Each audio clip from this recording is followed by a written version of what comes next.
How do we gather knowledge? Let us suppose that a scientist wants to construct a research spaceship, a rocket that will travel to Mars. What components will such a rocket need? The answer is an antenna, one or more computers, cameras, etc.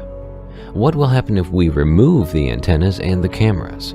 The answer is we'll no longer be able to communicate with the ship. Is this analogous to any situation involving mankind?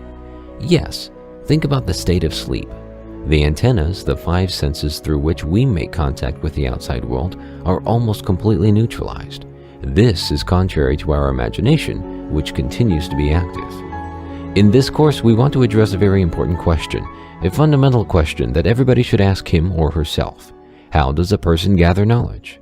If we do not become aware of this question, we might be doomed all our lives to be engulfed by endless brainwashing that is not under our control. Before we attempt to answer this question, we must note two things.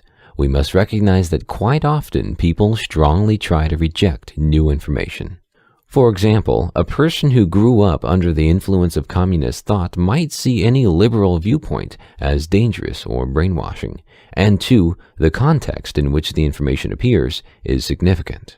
For example, the best airplane in the world is constructed from many simple and normal components, which make it into a very special device, only by virtue of the way they fit into the specific context of the plane. In order to answer the question of how we gather knowledge, let us look at an overview of the history of the world.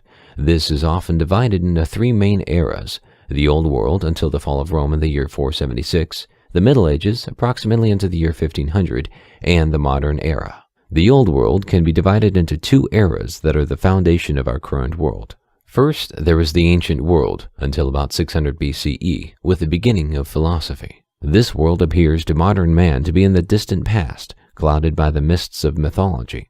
But we must not forget that this world of mythology serves as the infrastructure for our own modern world. It gave to the world that followed it the foundations of culture, such as astronomy and governmental structures.